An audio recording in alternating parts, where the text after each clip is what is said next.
Magiging trahedya ang buhay. Masalimot ang buhay mo, wala kang peace of mind. Na kailangan si Lord ang sentro ng buhay natin, mga guys. Kasi alin mo yung pera, maiiwan mo. Pagkatapos ng lahat, bawian ka ng buhay. O diba? Pagsusulit mo lahat-lahat ng ginawa mo sa lupa. Amen? Praise God. Kaya seek ye first the kingdom of God, and all His righteousness shall be added unto you. Sabi niya. Tsaka yung love sa kapwa, the best yan.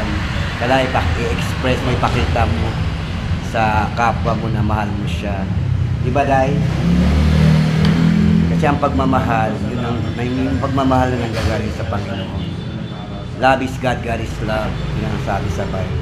Amen. Praise God sa umagang ito.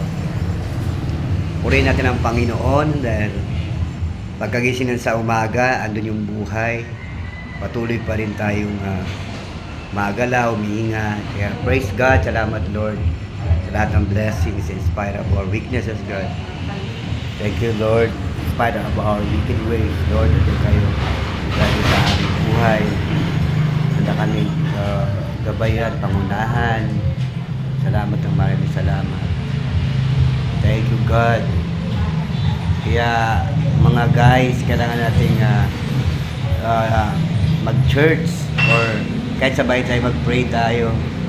Always keep on praying guys. Para kasi hindi lamang sa tinapay na bubuhay ang isang tao, kundi sa bawat salita na mamutang sa bibig ng Panginoon.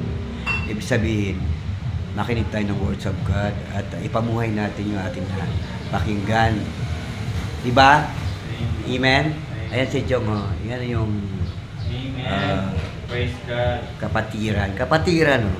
Thank you God. Bye-bye guys. Magandang umaga.